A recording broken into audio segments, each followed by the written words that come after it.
Hi everyone, आज हम लोग पढ़ने जा रहे हैं क्रैब साइकिल। क्रैब साइकिल कह लीजिए, टीसीए साइकिल कह लीजिए या ट्राई कार्बोक्सिलिक एसिड साइकिल कह लीजिए। रेस्पिरेशन में हम लोगों ने इससे पहले पढ़ा है basics of respiration, glycolysis, anaerobic respiration, aerobic respiration. Aerobic respiration में हम लोगों ने पढ़ा था किस तरीके से पायरुवेट जो है वो कन्वर्ट होता है एसिटाइल कोएंजाइम में। नाउ एसिटाइल कोएंजाइम जो है वो स्टार्ट करता है क्रैब साइकिल को, और क्रैब साइकिल जो है वो heart of the respiration cycle कही जाती है। अब जो ये क्रैब साइकिल है उसमें कई सारे स्टेजेस होते हैं, कुछ इनरिवर्सिबल होते हैं, कुछ रिवर्सिबल होते हैं। जो इनरिवर्सिबल प्रोसेस हैं उनको कहा जाता है कंट्रोलिंग स्टेजेस। उनको कंट्रोलिंग स्टेजेस क्यों कहा जाता है? क्योंकि वो कंट्रोल करते हैं। अगर एक प्रोडक्ट बन गया है और वो जो इनरिवर्सिबल है तो उस प्रोडक्ट के आगे प्रोसेस जो साइकिल है उसको बढ़ना ही पड़ेगा, इसीलिए उनको कहा जाता है controlling stages. Now Krebs cycle allows the acetyl coenzyme to oxidise into CO2 molecules. Krebs cycle allow करता है एसिटाइल कोएंजाइम को ऑक्सीडाइज होने में, किसमें? CO2 मॉलिक्यूल्स में। यहाँ पर हम लोग देखेंगे किस तरीके से पहले स्टेज में क्या होगा। एसिटाइल कोएंजाइम जो है वो ऑक्सैलिक एसिड के साथ, ऑक्सैलो एसिटिक एसिड के साथ हमारा कंबाइन होगा, जिसमें H2O वाटर की प्रेजेंस में ये कन्वर्ट होगा किसमें? सिट्रिक एसिड में। यहाँ पर क्या रिलीज होगा? यहाँ पर कोएंजाइम A रिलीज होगा। कौन सा एंजाइम है जो इसमें हेल्प करेगा कैटेलाइज करने में इस प्रोसेस को? Citric synthase. नाउ जो सिट्रिक एसिड है ये कन्वर्ट होगा किसमें? आइसोसिट्रेट में। लेकिन इसके बीच में एक इंटरमीडिएट प्रोडक्ट है जिसे हम कहते हैं सिस एकोनाइट्रेट। ये जो प्रोसेस है ये यहाँ पर सिट्रिक एसिड और आइसोनिट्रेट के बीच में एक रिवर्सिबल प्रोसेस है। इसका मतलब सिट्रिक एसिड जो है वो कन्वर्ट होता रहता है सिस एसिटोनाइट्रेट में, एंड सिस एसिटोनाइट्रेट जो है वो कन्वर्ट होता रहता है सिट्रिक एसिड में। तो अब यहाँ पर हम लोग बोलेंगे कि ये अगर आपस में ही कन्वर्ट होते रहते हैं तो प्रोसेस आगे कैसे बढ़ती है। तो इस प्रोसेस के आगे बढ़ने के लिए क्या होता है, जब आइसोसिट्रेट की कंसंट्रेशन लो होगी तो ये सिस एकोनाइट्रेट जो है वो कन्वर्ट हो जाएगा आइसोसिट्रेट में। अगर उसकी कंसंट्रेशन हाई रहेगी तो ये कन्वर्ट हो जाएगा सिट्रिक एसिड में। अगर आप इन दोनों का स्ट्रक्चर देखें, सिस एकोनाइट्रेट का और आइसोसिट्रेट का, तो इन दोनों का स्ट्रक्चर जो है वो काफ़ी सिमिलर है, लेकिन हल्का सा डिफरेंस आपको देखने को मिलेगा। जब सिट्रिक एसिड जो है वो कन्वर्ट होती है आइसोसिट्रेट में तो H2O एक रिलीज होता है। नाउ जब हम नेक्स्ट प्रोसेस में जाएं तो नेक्स्ट प्रोसेस में क्या है, आइसोसिट्रेट जो है वो कन्वर्ट हो रहा है अल्फा कीटोग्लूटेरिक एसिड में। अब जो एंजाइम है जो इस चीज़ को कैटेलाइज कर रहा है वो है आइसोसाइट्रेटेज डिहाइड्रोजिनेज। अब ये जो एंजाइम है ये हेल्प कर रहा है आइसोसिट्रेट को अल्फा कीटोग्लूटेरिक एसिड में कन्वर्ट होने में। यहाँ पर रिडक्शन हो रहा है एक NADP का NADH में, और एक CO2 यहाँ पर हमारा रिलीज हो रहा है। नाउ अल्फा कीटोग्लूटेरिक एसिड जो है देन अगेन कन्वर्ट हो रहा है किसमें? सक्सिनिल कोएंजाइम A में। अब जो यहाँ पर एंजाइम जो हेल्प कर रहा है इसको कैटेलाइज करने में वो है अल्फा कीटोग्लूटेरिक और डिहाइड्रोजिनेज। यहाँ पर ये दो एंजाइम का जो कॉम्बिनेशन है ये इस प्रोसेस को कैटेलाइज कर रहा है। यहाँ पर हम लोग देख रहे हैं कि एक CO2 का रिलीज हमें देखने को मिल रहा है, और यहाँ पर अगेन एक NADH का रिडक्शन हुआ है, NADP का रिडक्शन हुआ है NADH में। ये जितने भी NADH आपको दिख रहे हैं ये सारे के सारे आगे चल के प्रोसेस में हेल्प करेंगे फॉर द ATP जनरेशन। यहाँ पर सक्सिनिल कोएंजाइम A जो है इसमें अब ये सक्सिनेट बनाएगा, तो सक्सिनेट बनाने के लिए इसे क्या करना पड़ेगा? सक्सिनिल कोएंजाइम A में से क्लीवेज होगा कोएंजाइम A का, और यहाँ पर क्या प्रोडक्शन होगा? यहाँ पर GTP का प्रोडक्शन होगा। GTP क्या होता है? GTP भी एक आप करेंसी मान लीजिए, एनर्जी करेंसी होती है ATP की तरीके से, लेकिन ये उतनी एक्टिव नहीं होती है जितनी एटीपी होती है, लेकिन ये भी काम में आ सकती है और ये यूज़ होती है एटीपी के साथ। और ये एटीपी के साथ जो है इंटर कन्वर्टेबल है, मतलब एटीपी जीटीपी बन सकता है, जीटीपी एटीपी बन सकता है। तो ये भी एक करेंसी है जो कि आगे चल के हेल्प करेगी एनर्जी प्रोडक्शन में।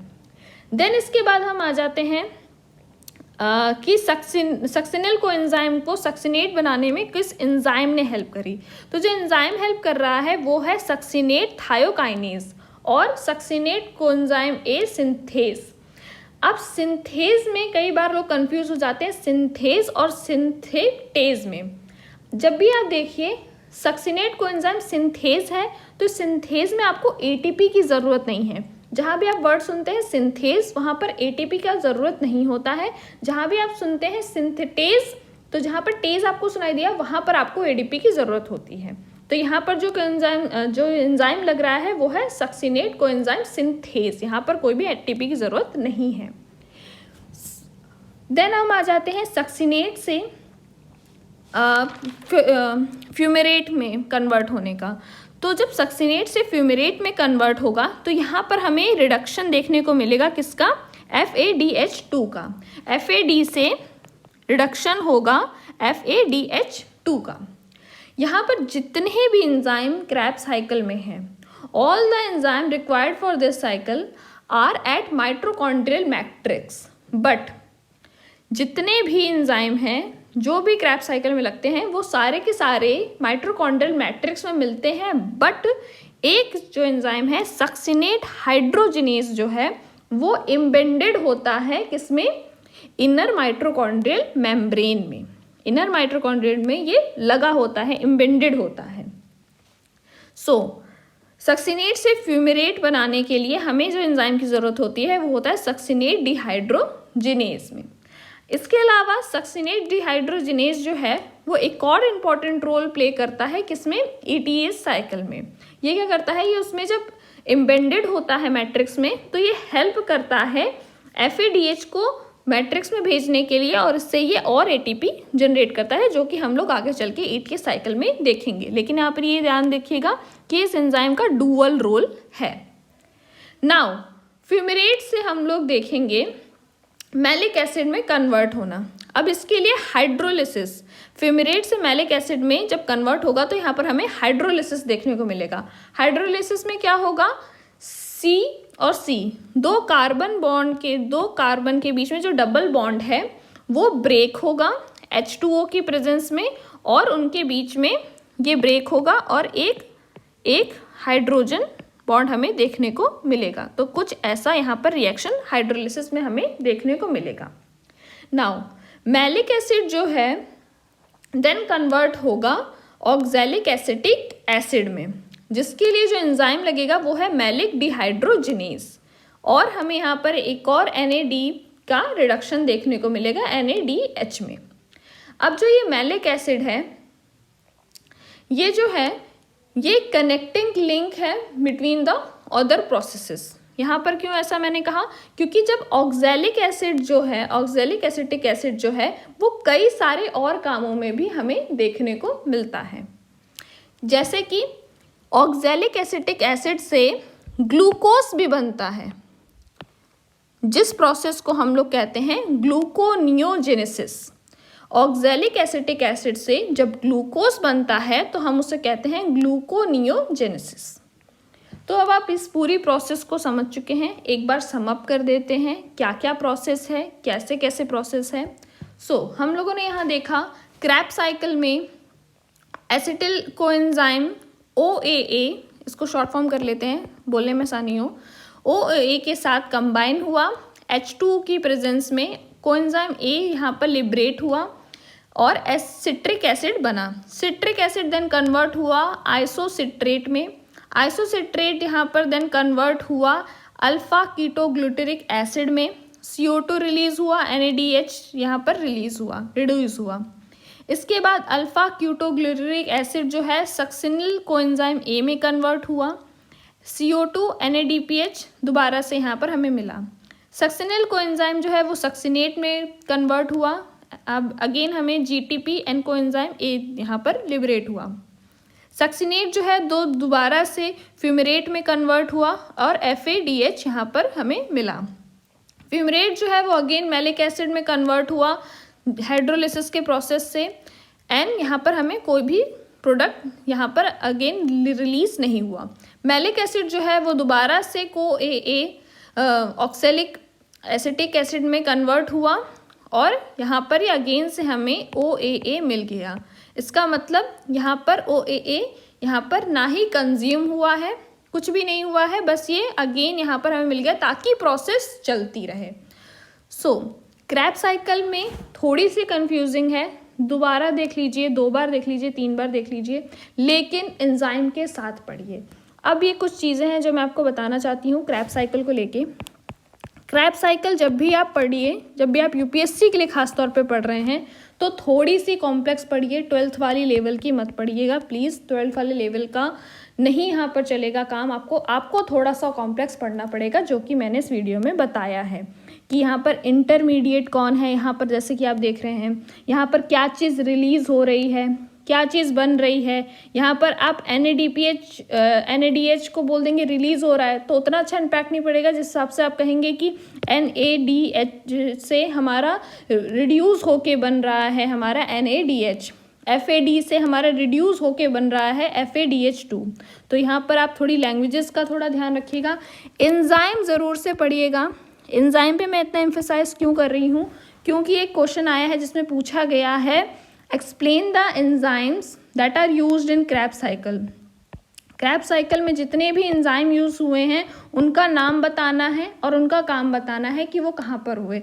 तो मेनली आपको क्या करना है, पहले आपको नॉर्मली वहाँ पर क्रैब साइकिल बनानी है, हल्का सा क्रैब साइकिल को एक्सप्लेन कर रहा है। देन आपको बताना है प्रोडक्ट A से प्रोडक्ट B बना, इसके बीच में ये एंजाइम लगा, ये एंजाइम ने इसको ऐसा किया तो ये यहाँ पर ये बना, तो यहाँ पर एंजाइम हो गया, एंजाइम का नाम हो गया।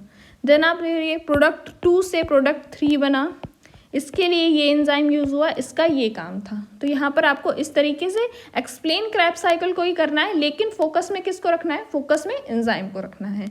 ऐसा एक क्वेश्चन आया था इसलिए मैंने एंजाइम्स को यहाँ फोकस किया है। जितना भी आप पिंक पिंक देख रहे हैं, पिंक कलर से मैंने सारे एंजाइम्स को यहाँ पर हाईलाइट कर दिया है ताकि आपको प्रॉब्लम ना हो। ये मैंने ग्रीन से इसलिए किया है क्योंकि ये थोड़ा इंपॉर्टेंट था, ये एंजाइम ही है, इसको भी ध्यान रखिएगा।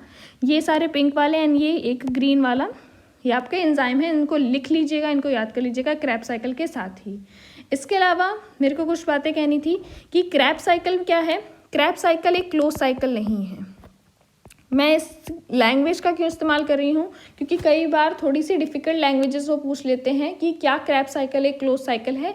नहीं, क्रैब साइकिल एक क्लोज साइकिल नहीं है, ये एक ओपन साइकिल है जिससे कि काफ़ी अदर पाथवेज और काफ़ी अदर बायोलॉजिकल प्रोसेस जो है वो कनेक्टेड हैं। अदर बायोलॉजिकल प्रोसेस कनेक्टेड होने का क्या मतलब है, इससे कई चीज़ें कनेक्ट हुई हैं और यहाँ पर आपको काफ़ी और प्रोसेस जो हैं वो उससे निकलते हुए दिखेंगे, जैसे कि OAA ऑक्सैलिक एसिटिक एसिड से यहाँ पर ग्लूकोज का बनना। ये क्रैब साइकिल का पार्ट नहीं था, लेकिन फिर भी यहाँ पर क्रैब साइकिल के एक पार्ट ने दूसरे प्रोसेस में पार्टिसिपेट किया, तो यहाँ पर जो ग्लूकोज का बनना है ये एक दूसरी चीज़ को दर्शाता है।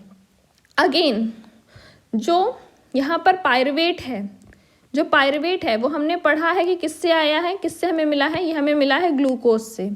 लेकिन क्या ये सिर्फ ग्लूकोज से मिल सकता है, नहीं, ये कीटोन मॉलिक्यूल से मिल सकता है, फैटी एसिड से मिल सकता है, एमिनो एसिड से मिल सकता है, कीटोन बॉडीज से मिल सकता है। तो हमें पायरुवेट जो है वो 3 जगह से मिल सकता है। किस किस जगह से मिल सकता है पायरुवेट हमें, एक हमें मिल सकता है कीटोन बॉडीज से, एक हमें मिल सकता है फैटी एसिड से, एक हमें मिल सकता है एमिनो एसिड से। अगेन तीसरी बात क्या है, ये जो फ्यूमेरेट है, फ्यूमेरेट हमें किस किस से मिल सकता है, फ्यूमेरेट हमें मिल सकता है प्यूरिन के बायोसिंथेसिस से, यूरिया साइकिल से। तो यहाँ पर हमें फ्यूमेरेट जो हम लोगों ने यहाँ पर देखा, ये हमें 2 जगह से और मिल सकता है, दैट इज़ प्यूरिन की बायोसिंथेसिस से और यूरिया साइकिल से। इसके अलावा भी कुछ एसिड्स होते हैं जिनके डीजेनरेशन से हमें फ्यूमेरेट मिलता है। यहाँ पर इसके अलावा जो सक्सिनाइल कोएंजाइम है वो हमें किस चीज़ से मिल सकता है, वो हमें एमिनो एसिड के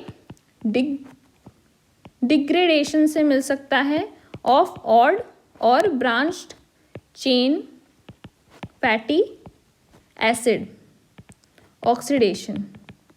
यहाँ पर एक लाइन लिख लीजिए, succinyl coenzyme can be found by amino acid degradation odd और branched chain fatty acid oxidation. यहाँ पर हमें एसिड को सक्सिनिल कोएंजाइम जो है वो एमिनो एसिड के डिजनरेशन, ब्रांच और फैटी एसिड के ऑक्सीडेशन से भी हमें मिल सकता है। इसके अलावा जो ये प्रोसेस है जिसमें से ऑक्जेलिक एसिड जो है वो कन्वर्ट हो रहा है ग्लूकोज में, वो कैसी एक प्रोसेस है, वो एक एनाबॉलिक पाथवे है, वो एक एनाबॉलिक पाथवे है। तो यहाँ पर आपको अगर किसी भी तरीके से एनाबॉलिक पाथवे से कैसे कनेक्टेड है क्रेब्स साइकिल, तो आप इसमें लिख सकते हैं ऑक्जेलिक एसिटिक एसिड जो है वो कन्वर्ट हो जाता है और हेल्प करता है ग्लूकोज बनाने में बाय द प्रोसेस ग्लूकोनियोजेनेसिस, जो कि एक एनाबॉलिक पाथवे है। तो यहाँ पर आपको ये चीज़ें लिखनी है, कुछ चीज़ें बहुत इंपॉर्टेंट हैं, कुछ चीज़ें आपको ध्यान में रखनी है। ये थोड़ी सी कॉम्प्लेक्स थी प्रोसेस, कॉम्प्लेक्स बताना ज़रूरी था क्योंकि आपको ग्रेजुएशन लेवल का लिखना है। ये एक नॉर्मल ग्रेजुएशन लेवल है, ये कोई बहुत हार्ड ग्रेजुएशन लेवल नहीं है, क्योंकि इससे भी हार्ड है अगर मैं आपको बताने लगूं कि कौन सा कार्बन के साथ कौन सा बॉन्ड टूटा, देन क्यों वाटर रिलीज हुआ, तो ये थोड़ा और अपर लेवल हो जाएगा। लेकिन ये एक इंटरमीडिएट लेवल का आपको प्रोसेस बताया गया है ताकि आपको याद रहे एंड थोड़ा सा आपका 12th लेवल के ऊपर जाए आपका ये प्रोसेस। एंड ये हमारा कंप्लीट हो गया है क्रेब्स साइकिल। इसके बाद हम लोग कवर कर रहे हैं ETS, that is electron transport system और ऑक्सीडेटिव फॉस्फोराइलेशन। अब ये हमारा होगा अगला। इसके बाद जो है हमारा रेस्पिरेशन जो है ये कंप्लीट हो जाएगा। इसके बाद हमारा दूसरा चैप्टर चालू होगा जिसके बारे में आपको ETS वाले वीडियो में पता चलेगा। Thank you so much. कोई भी डाउट हो आप मेरे को कमेंट करके बता सकते हैं, मैसेज कर सकते हैं।